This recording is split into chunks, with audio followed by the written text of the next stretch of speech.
Yeah, thank you for having me here. Yeah, just want to explain you something what we have done during the last years, let's say. Before that, I have to go through preliminaries, but I'm pretty sure that I don't need to explain you what the sergeant attacks are and how they are performed and why it's necessary to provide protection against them. Therefore, I jump into the countermeasures. Yeah, then you already also, most of you have heard about masking. Yeah, there's a proper countermeasure against most of the, let's say, sergeant attacks. But of course, I mean, for some people, sergeant attacks means any kind of physical attacks. For me, sergeant attacks actually means those attacks that we perform on the device, and the device does not have any chance to detect that actually the attack is performed. Yeah? For example, when we measure the power consumption of the device doesn't have any chance to understand its power consumption is measured. With electromagnetic radiation, the situation is a bit different. There might be some schemes to detect the position of the probe, or the probe is close to the chip. But yeah, for me, for example, sergeant attacks do not cover, for example, fault attacks. Yeah? I mean, they are the, let's say, active attacks. For me, the passive attacks may mean sergeant attacks. And then masking, which randomizes the intermediate values, actually coming from the idea or concept of secret sharing scheme, is a proper solution. I mean, because compared to other techniques to provide security against implementations, for masking, we can at least provide some proofs. We can define the adversary model, and under the adversary model, then we can prove the security of implementations. This is something which is not easily possible, for example, when we add noise or we do shuffling or use some kind of hiding schemes. Then, for that reason, the majority of countermeasures against sergeant attacks in the literature are about masking. They can be applied in different abstraction levels, but usually we consider the algorithmic level, and we try to change the representation of the cipher. I mean, the cipher performs the same operation, but we try to change the operation of the cipher in a way that the result is the same as unmasked variant, but of course it changes the, let's say, sergeant characteristics of the device. And then why we consider this at algorithmic level? Because usually we don't want to make particular assumptions about the power consumption characteristics of the device. It means that we don't want to say that if the device leaks like this, then my countermeasure is secure, or my implementation is secure. We want to, let's say we want to keep a distance from the model or any particular assumptions that we have from the device, for example, the placement and routing of one particular implementation, then say it doesn't matter how it's implemented, how its placement and routing is done, everything should be fine, if the scheme is sound. And then the concept is probably very easy for you, that in a very simple thing means that Boolean masking, which comes from also a secret sharing scheme, then there is an function, for example, a circuit C, which implements a Boolean function from n bit to m bit. And we suppose that the input x is a sensitive input, then, or sensitive value, then we have the encoding function, which turns this x to a couple of shares. For example, here d+1 shares. Each one, of course, has the same size as x. And the circuit, which is now changed, I mean, it was actually working before, means that the C was getting x and providing y. Now it actually should get shares, I mean, the encoded x, and should provide encoded y. I mean, then in the way that the decoding works by getting this shares of the y and then XORing all the outputs, all the shares to get the y. This is very simple and probably known to you. And then there are some assumptions, means that all or each of this x, not only individually, but also joint distribution of them, for example, d different x that you get, the joint distribution of them should be completely, let's say, uniform or independent of x. The first thing that you have is that each of this x is actually fully has or follows a uniform distribution. This is the simplest things that you can consider, but of course, the joint distribution should be also independent of x.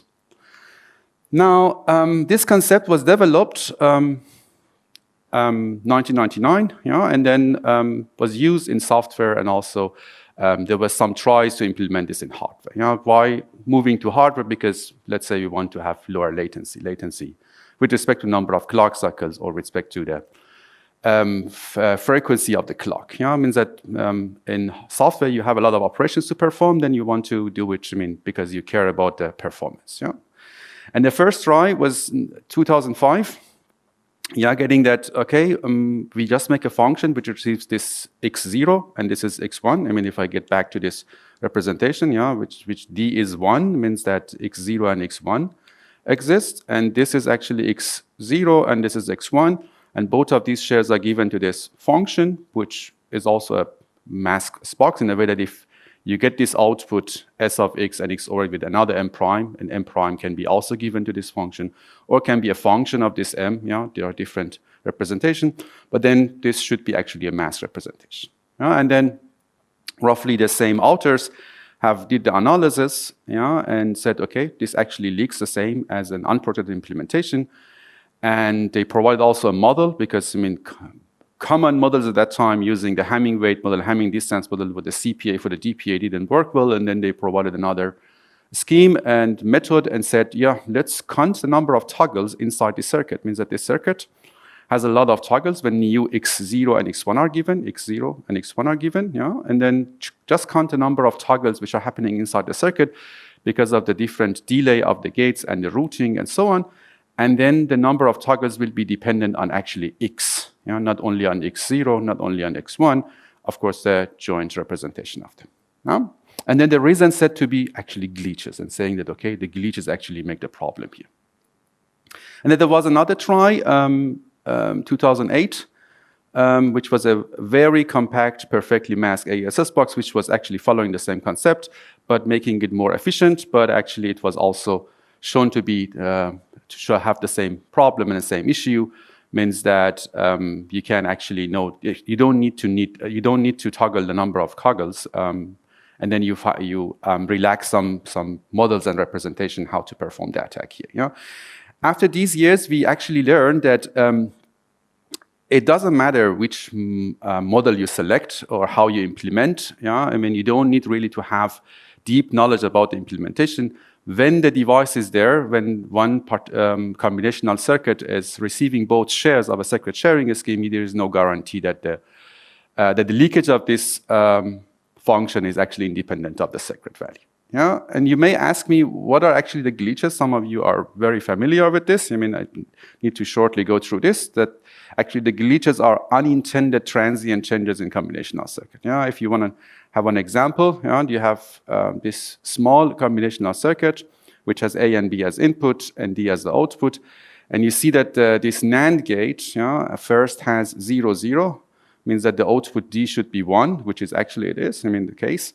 But at one time instance, both A and B change to 1, means that, again, D should be 1. It doesn't matter if both of them are 0 or both of them are 1, the output should be 1. But for a short period of time, D has a glitch. Why? Because actually C, which is another input of this NAND gate, received the input or received this change a bit later because of this inverter, which is here. And this is a small thing, but then we learned before, most of you probably heard that the power consumption, dynamic power consumption of the circuits, or CMOS circuits, depends on these changes, depends on this variation that we have here. Any change at the output of a gate consumes some power, and this also consumes some power. Means that you had here 0, 0 change to 1, 1, and the output was 1, should be also 1, which is after the propagation of this changes. But anyway, there are some changes here which are actually called the glitches. And then if you have a larger combinational circuit like the AESS box, you don't know how many glitches are happening for every 2 consecutive values which are given to the combinational circuit. And it's also written in the DPA book that the glitches in CMOS circuits are data dependent and have a strong impact on the dynamic power consumption, which is absolutely correct. And this is not actually not tied and not connected to the masking scheme. But if I show you again the same hardware that we have seen in the previous slide, the glitches which are happening here, will be, as I said, will be depending on x0 and x1. Means that every x0 and x1 that you give here, there will be a lot of changes here. Each of these changes will have an impact on the amount of power consumption. Now, to deal with that, I think Svetla is happy with this slide. The threshold implementation. which was developed a few years ago, yeah, particularly in COSIC here, yeah, that let's make it more formal and try to have some proofs about the implementation and completely independent of whether the glitches are happening inside the circuit or not. For example, what it was said as the first try, which was absolutely the first move toward having formalism in the security against sidechain attacks in hardware, was that if we have 3 shares, yeah, here X, if we have 3 shares, and as I said, Boolean sharing, Boolean masking scheme, if XOR of all of them is X, and XOR of all the outputs, Y1, Y2, and Y3 are also Y. I mean, this is box you want to implement. No? Then you represent X by 3 shares and the Y also with 3 shares and say F1 receives never F1 receives all 3 shares, and F2 never also receives all 3 shares, and the same for the F3. Means that the leakage of F1 will be independent of X, leakage of F2 will be also independent of X, and the same for F3. And if you sum them up, yeah, the sum of them in average will be also independent of X. So this is an important thing that you can prove the security against first order attacks. Yeah? And then, how do we actually prove the security? Yeah? Means that at that time when the TI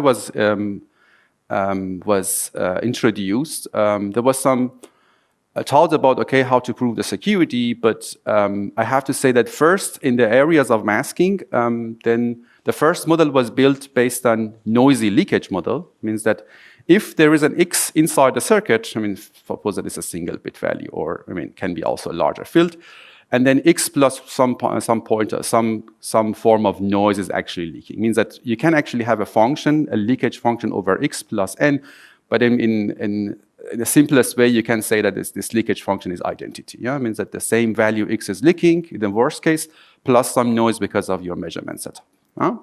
But then this is actually easy work with. Yeah, you can build the things, but it's pretty hard to prove the security of implementation considering this model.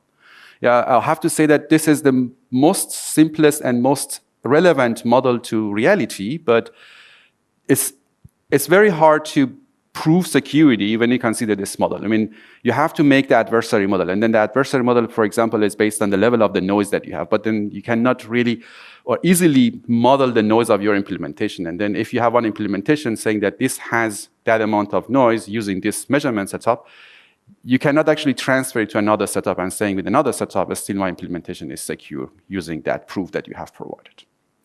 For that reason, some other models have been introduced. I mean, you have heard probably about ISW model, which is a probing security model. And then we get to that, how it works, but it's actually easy to prove the security of it. You can easily get an implementation and using that model say that this implementation is secure under the probing model. The probing model means that you put one probe inside the circuit, anywhere inside the circuit, and then this value that you probe using this probe should be completely independent of any secret that you have. And then you are able to put this probe everywhere inside the circuit. As long as this is valid, then you can say that my implementation is secure against one probing security model. Yeah, it means that the adversary is able to put only one probe inside the circuit. But this, at that time, 2003, was not capturing the glitches, what we have discussed. And then robust probing model, after a couple of years, after 15 years actually, was introduced and say that, okay, you can actually consider glitches and transitions and also coupling. We will talk about this coupling a bit later, but the glitches and transitions means that the glitches, as we discussed, and transitions, the values which are inside the registers. The 2 consecutive values which are stored in the register will have effect or contribution and amount of power consumption of the device, right? Means that if the one register has 0 value inside and then 0 is again stored inside, the power consumption is low. If the value is 0 and then 1 is stored in the register, power consumption is higher. We don't know the power consumption of the device might be different when the value in the register is 1 and then it's replaced by 0. 0 to 1 and 1 to 0. And then this model is also easy to prove the security with, but it's hard to build affordable circuits. It means that when you want to make something which is secure against a robust probing model, then it demands for a lot of overhead. Yeah, it pushes you to put a lot of things inside the circuit to be secure against robust probing model. And then a few people asked me before that, okay, what is the connection between these models? Yeah, I mean, you want to measure something which is very close to noisy leakage model, but then you are proving everything based on the robust probing model. And then it was actually studied very well, yeah? And it said that, okay, if you are able to provide security against the robust probing model, yeah, then actually you get the implementation secure under the noisy leakage model. What I mean is that if you have one implementation which is unprotected and you want to make it secure against side-channel attacks, I mean, for example, first-order side-channel attacks or second-order side-channel attacks, depending on the model that you have, an adversary model. And these are, for example, the space of all circuits that you have which are secure under noisy leakage model, but a small part of it, which might be much, much smaller and tinier, that a smaller set of this is also secure under the robust probing model. Means that if you provide them or make your implementation which is inside this small set, then it's automatically secure against or under the noisy leakage model, but not other way around. Means that you can build a lot of things which are secure that you cannot provide. You cannot attack it at all in practice using many different setups, but they are not actually secure under the robust probing model. You know? Then what we try to do, I mean, as I said, many researchers are trying to build something which can be proven secure under the noisy leakage model, which is actually still hard. You know? And then the implementation might be much smaller and more efficient compared to here. You definitely will hear some of this in afternoon's talk by Dilip in his defense, that what he has done, which are actually not in that area, but they are in this area, but you can see that in practice they are secure, but you cannot prove their security because they are not actually secure under that model. But it doesn't mean that they are not secure in practice. Good. What are the robust probing model? Yeah. First of all, a probing model. A probe is actually said that if probe is placed on a wire, it gives information about that signal. Yeah. For example, I have again a circuit which implements just the AND gate. Yeah. X and Y are each of them just a single bit, and the output is also single bit XY. And if I implement the mask version of this, you know, and then I have a probe actually here on Z0, then I get the information about Z0 only. Now, this is the standard probing model or probing security model. And then in the worst case scenario, the assumption is that the probe is on a wire, gives information about all signals which are contributing to that wire. It means that I actually have to consider all these wires, means that X0, Y0 and Y1, which are contributing to this, plus of course R, you know, which is a random value. And then by probing this value, I get all this information here. You will get Y later. And then if I have some registers here, and the probe is actually placed on the Z0, it will be the same. Means that the probe propagation stops here, and then I get only X0 and Y0, and also the value which is inside the register. And the transition or transition extension probing model means that if you get the value of here, you also get the value of here as well. You know, it means that the two consecutive values which are stored in the register. Actually, this is the same for the primary input. Yeah, I mean, if X0 is the primary input, then the two consecutive values of the primary input should be also observed. Now we will discuss about this a bit later. And then under the robust probing model, adversary is also able to place up to D robust probes, means that if second order security, one probe is here, one probe is here, or one probe is here, one probe is here, everywhere you can put the probe. But under this robust adversary model, it doesn't make sense to have the probe, for example, here, because you only get X1 and Y0. It makes sense to put the probe actually at the input of the registers. It means that here, because farther than you cannot go further than this point, because it's a register. You can of course put the probe here, but it doesn't get the input of the register. I mean, if you get the value of here, using the transitional model, is not propagated anymore. Good. And each probe that you put inside the circuit will be propagated through the glitches and transitions and something else.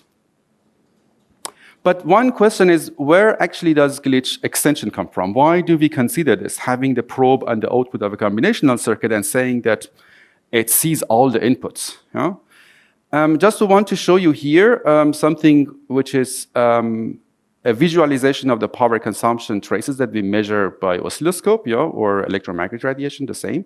Means that this is the clock, and this is the power consumption curve. Yeah? You can see that you're close to the positive edge of the clock if the circuit works at the positive edge of the clock. Yeah?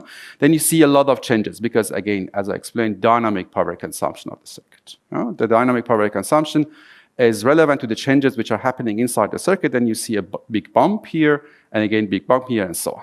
If we focus on just a small part, which is now in that red window, and then we suppose that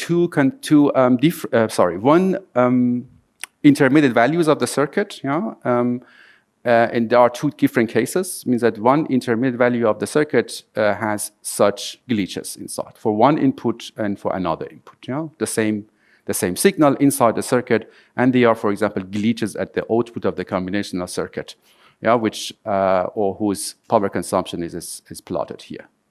And then if you look at the power consumption, exactly this zoomed part here, for when this input is given or when this input is given. You know? I mean, this is not the input, this is the output of the combinational circuit based on one particular input. This is for another input.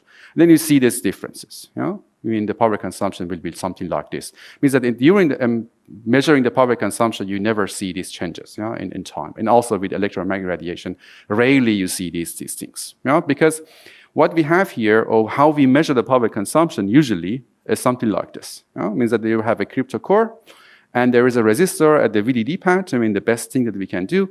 And we have an oscilloscope getting the AC or, let's say, dynamic changes happening at the voltage of the two sides of the crypto core. You know? And then these are small changes, which are actually exactly these things that you can see. You know? And the thing is, this is fully filtered. You know? It means that the entire crypto core, the PCB, the shunt resistor, the oscilloscope, the cable, everything is a kind of a low-pass filter. Even if you measure these things with a very high sophisticated oscilloscope with high bandwidth, and the cables, everything is perfect, and they go to, for example, 2 gigahertz of bandwidth, still you see something like this plus noise.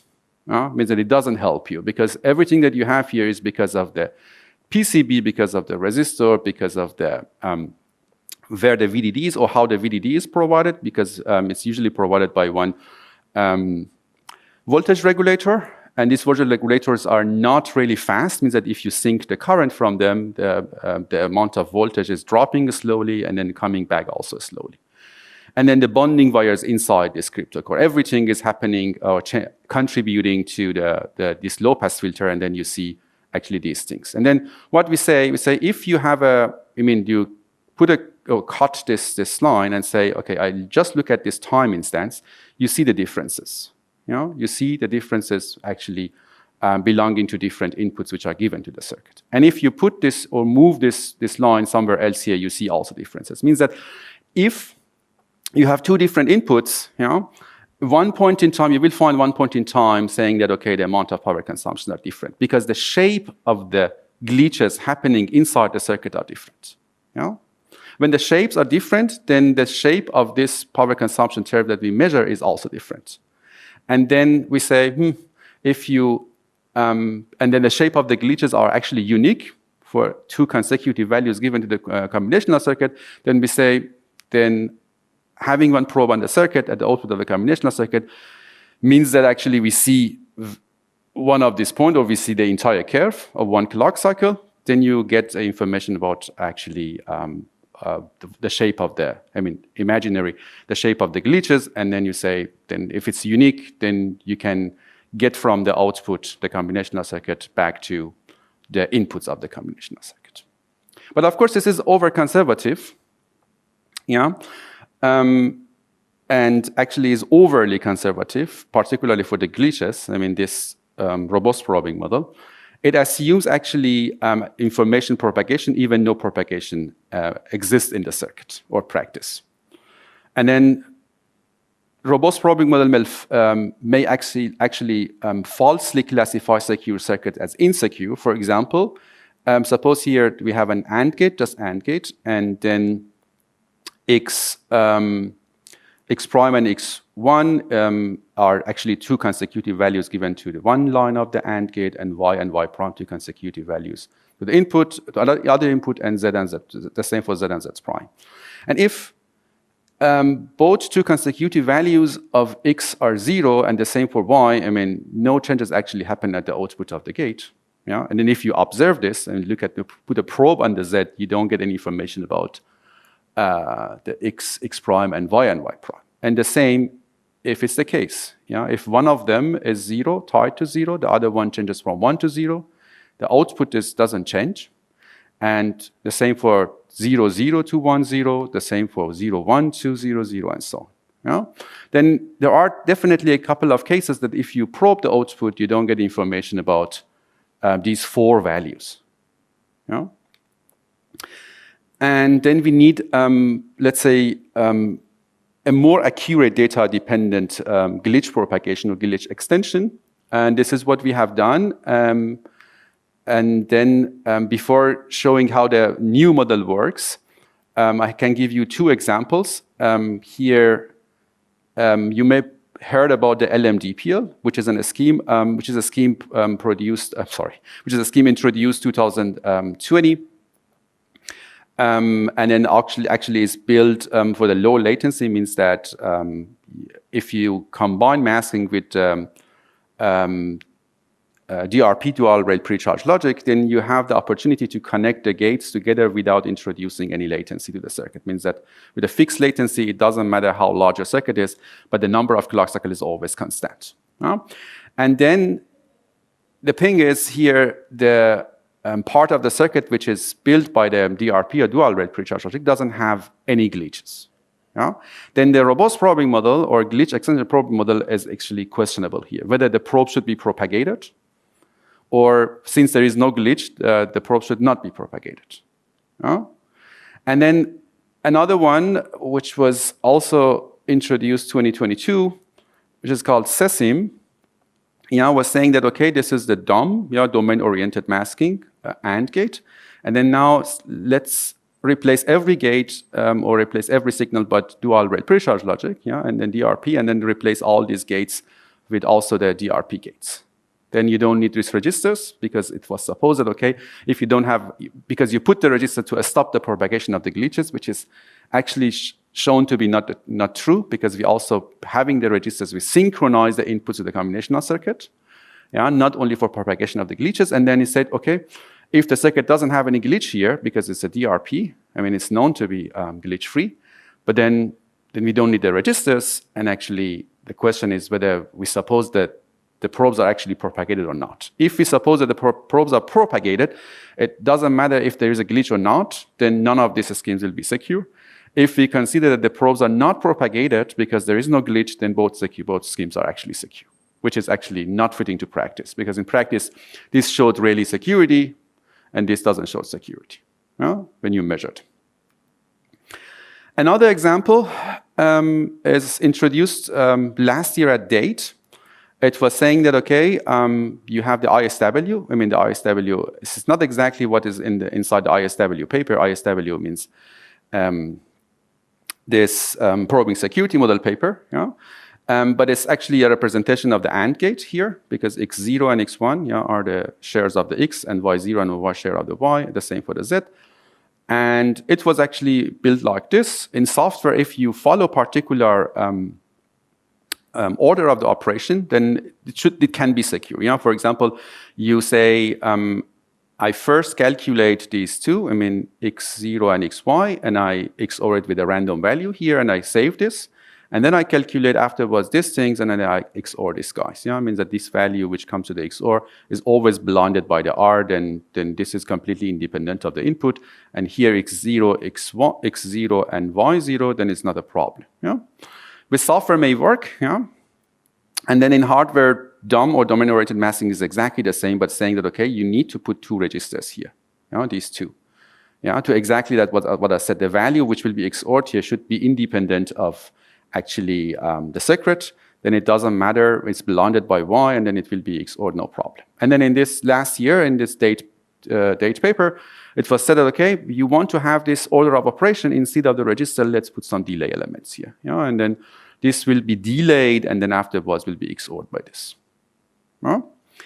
Then, what you can do, you can look at actually the scheme. I hope it's not too small at the top. This is exactly the ISW, and is exactly this one. I mean, I'm showing this guy and also this guy. This is ISW scheme, and I consider only actually Z0. I'm just considering this guy, and I go through all possible values of x0. You see x0 is contributing here, but not x1, and also, of course, y0 and y1, these two, which are contributing to Z0 and R. And I go through all possible values, and I make it the table in a way that the upper half has the y, the unmasked value 0, and here the lower half has the unmasked value y. And then I suppose that, I mean, very simply, suppose that R actually arrives earlier than the all other primary inputs, R, because, I mean, this is important, and the mask should be there before performing any operation. And then I just look at the transitions, what are happening in x0 and y0. X0, y0, this gate, I mean, all of them are 0, 0, 0, and then there are two changes here and two changes here. And if you compare these changes with these changes, they are actually completely the same. And the position of them are actually not important, but the upper set should be the same as the lower set. And if you go further, you do also for the x0, y1, this AND gate. This is the same. The upper set and the lower set are the same. Of course, as I said, the position of them are not important. There are two 0 to 1 and 0 to 1, two 0 to 1 and two other 0 to 1 here. And then the masked one, the blinded one here, the XOR. And then you see this happens. Because R was there already, and these are the shapes. And if you look at again the shapes, the upper set is the same as the lower set. There is one glitch here. There is also one glitch here. There are one here 0 to 1, which comes late. There's another one 0 to 1, which comes late. The upper set and the lower set are the same. But if you look at the here ISW Z0, the upper set is not the same as the lower sets. You can see, for example, there is 1, 0, 1, 0, 1. This actually does not exist here at all. Means that the shape of the glitches are not the same in two schemes, which was actually expected because of the ISW. But if you look at now the EISW enhanced version, which has actually the delayed, this blinded value, I mean, by delaying this, I'm shifting everything. If you can see, this is exactly the same as here, just shifted some time. This is the delay. And then you look at the Z0 now, you see that now the shapes are different from upper set to the lower sets. Means that, again, we do not go for the robust probing model. It's just looking at the shape of the glitches and not actually all the glitches happening inside the circuit, just one particular output, one intermediate signal, which is Z0 here. Means that, I mean, I'm not saying that this scheme is not secure against robust probing model, which should not be, but this is not secure even considering just the power consumption of the circuit, because it's the shape of the transitions or shape of the glitches which are actually different for different values of the Y. And if you cascade this and make a large circuit, of course the situation becomes worse. And then to move toward formality, what we should actually consider is that we should not consider glitches and transitions completely separated, which is in the robust probing model. In the robust probing model, we say, I build something considering only the glitches, and I don't care about the transitions, or I care about only transitions and don't care about the glitches. Of course, under that model, these are possible, but they don't make sense. Then to have a model considering both of them at the same time, as I said, the glitches are actually due to the transitions. The transition is happening at the input of the combinational circuit, then you have some glitches inside the circuit. If no transition happens and two consecutive values of the combinational circuits are the same, there is no glitches inside the circuit. Then if you model the one synchronous circuit by a Mealy machine and saying this is a combinational circuit, has some primary inputs and some feedback from the register, then you can say that 2 consecutive values happening inside the register plus 2 consecutive values of the primary input, which are the input of the combinational circuit, should be considered as the values which are contributing to the amount of power consumption and should be considered also in the model. But then if we consider these things, I mean, transition and glitches on an AND gate, as I said, there are 2 different values. I mean, the value or previous value of the input is x prime, it's changed to x, the same for y and the same for the z. There are these different cases. It means that 0 to 0, and here 0 to 0, 0 to 0, 0 to 1, and all different cases. And then you draw the output, which are transitions or glitches happening at the output of the z. You see in some cases, the output doesn't change. You may get some information about the input. For some unique shapes like this glitch, you can say that exactly all the values are taken. I mean, if you probe this glitch, then you should actually be able to understand this was 0, 1, or 1 to 0, or other way around. This was 1, 0, the other 1, 0, 1. These things you should. And then because the shape might be different, I mean, this shape might be different to this one, and then we say that if the glitch happens, then definitely you know exactly this was 0 to 1, another one, 1 to 0, or other way around. You should know exactly what happens. And then what we say, if Z actually toggles, the probe on Z reveals information about all inputs. Of course, it's a bit still conservative, but under this model that we have here, we don't have any changes, or we don't consider any delay propagation of the gate. This is still a rough model, means that we don't consider a particular AND gate. This is still a model, means that if you don't know anything about the delay propagation or propagation delay of the gate, still this model should fit. And if there is a toggle or there is a unique pattern on the Z, there still also you get the information about the all inputs. And then if the Z stays 0, I mean, these all cases that the Z stays 0, then you say that actually it cannot extend. It means that it only recovers the 2 consecutive values, which was 0 and 0. This is what you can recover from Z. And then this leads to one function or propagation function, whether the probe value actually propagates to the output or not. Actually, we do it other way around. We do not come from Z to X because we are simulating the circuit. We go from X, Y to the Z. We say that if you see here, one of X or X prime should be 1. Should be a transition 0 to 1 or 1 to 0, doesn't matter. And at the same time, there should be one transition at the Y, means that there should be 0, 1 or 1, 0 to the Y. And under this condition, we say that the probes actually are propagated. But the problem is actually the glitches. I mean, by this case, I mean, this table that you see, there is no glitch on the X and Y. There is only one transition. But the X and Y might be already glitchy. And we say that if it's the case, for example, if you look at here, if Y is 1 and X is a glitch, the glitch is fully propagated to the output.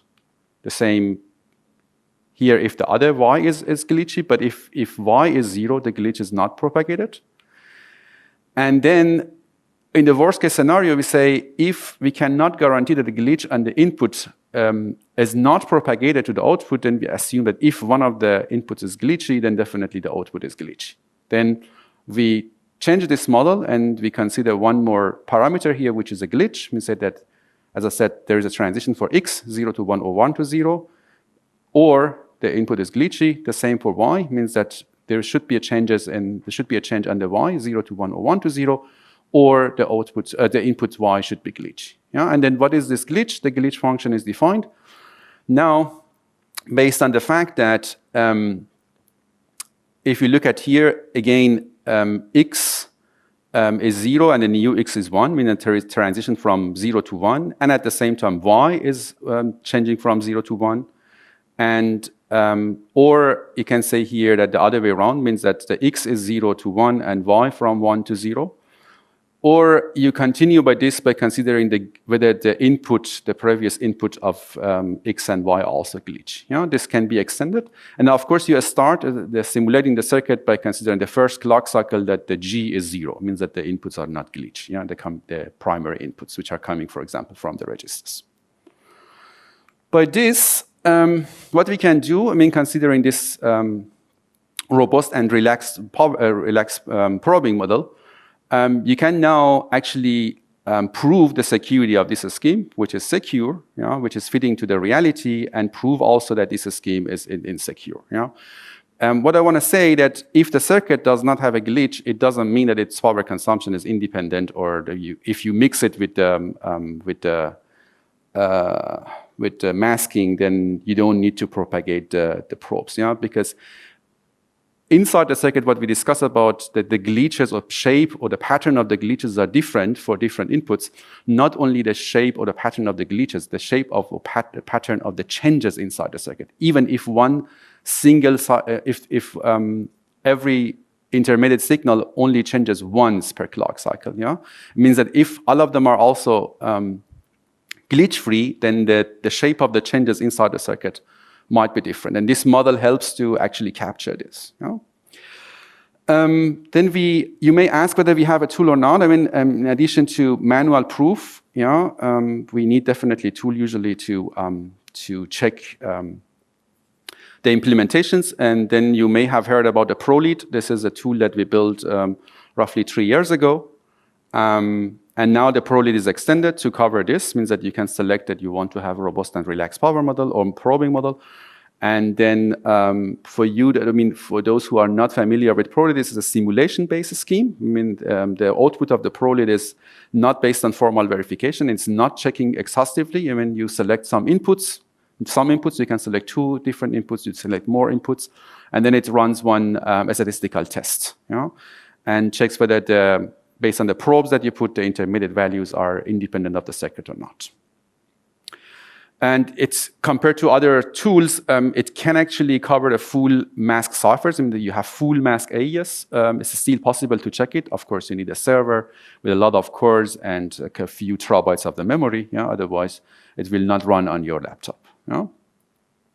It's new, actually, that it supports also composability notions. For example, you can have PNI or OPNI designs, and then at the moment, I think OPNI is not added yet, but PNI is already added in the public version of ProLead. You can actually have one gadget that you want, and then you can check it whether it is PNI or not.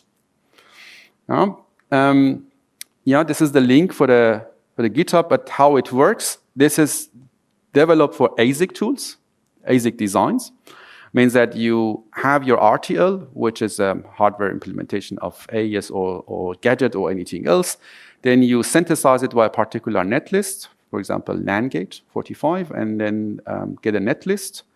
And then you need to also provide a library for the ProLead. Means that saying that, okay, how the AND gate is represented, how many different AND gates you have inside your library. And then the config file says, which kind of evaluation you want to use, how many different inputs you have, how many clock cycles, what should be the output of the cipher, where you want to put the probes, and a lot of different configurations. And then the ProLead parses all this, library, netlist, and the config, generates some adversaries based on the config and based on the netlist, and does a simulation, because as I said, it's based on a simulation.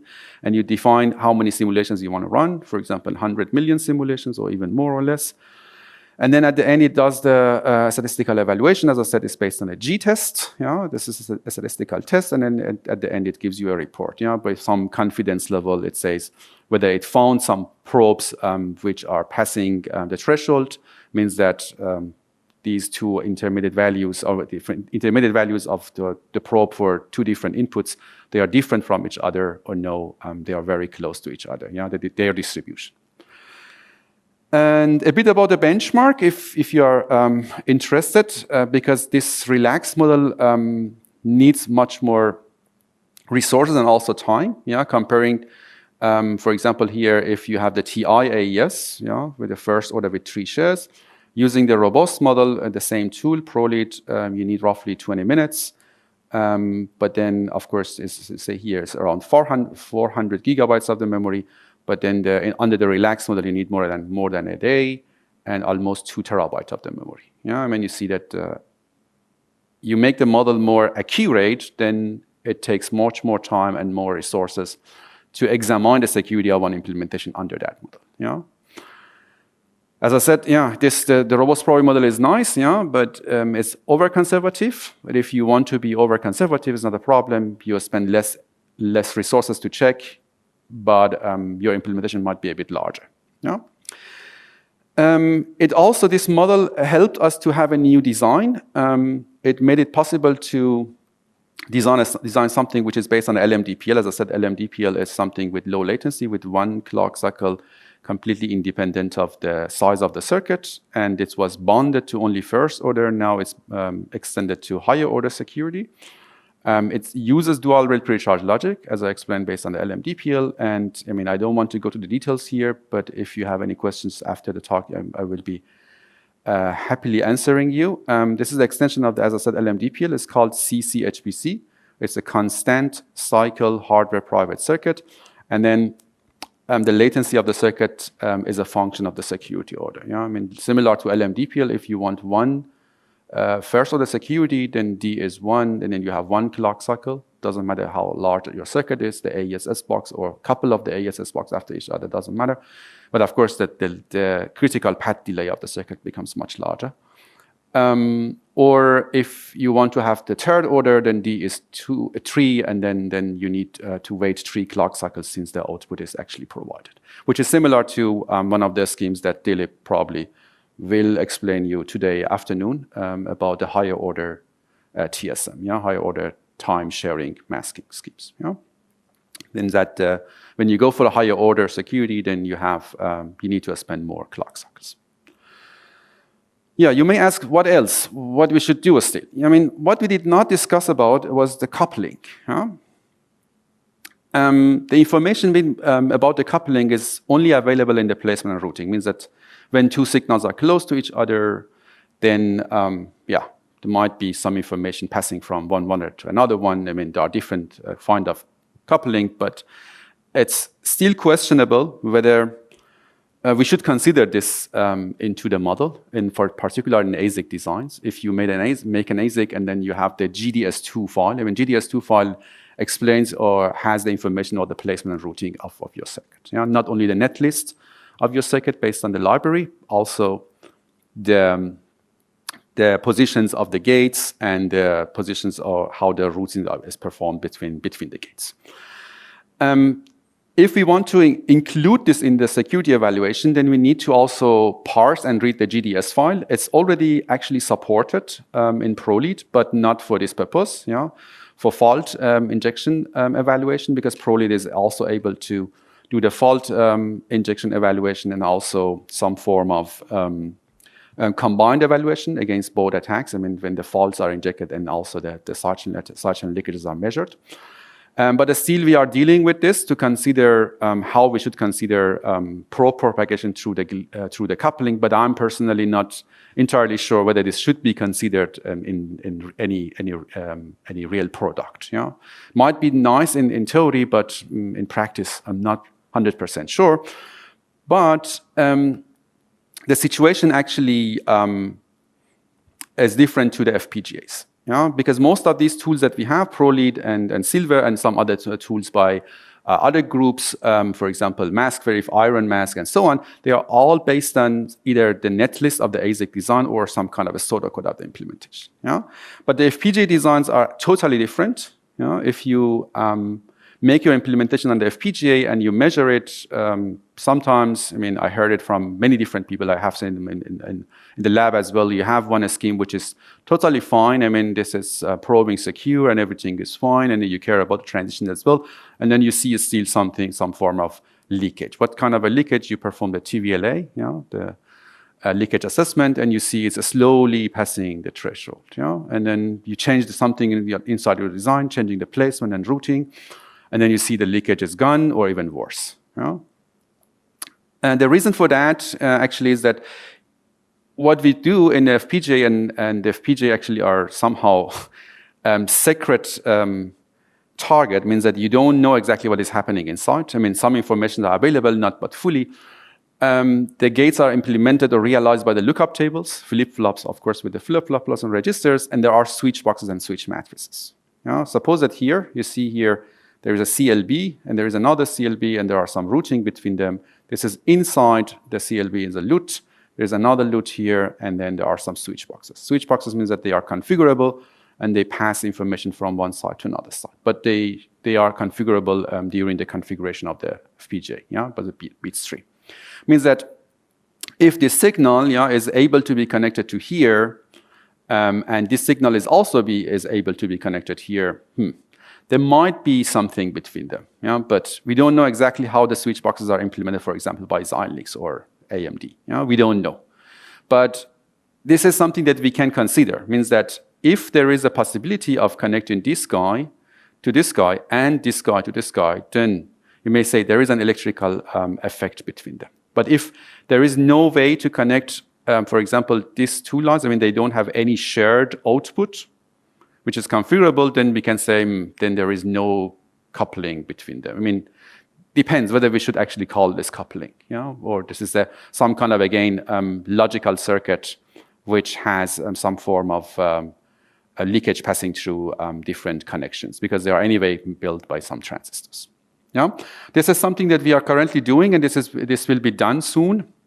The ProLead is extended to supporting the FPGA designs, and this works like this. Yeah, it means that you have an FPGA design flow, which is Vivado, yeah, at the moment, by Xilinx or AMD designs. This is the RTL that you do. I mean, you do the synthesis, and this is the netlist that you get, yeah, before the placement and routing.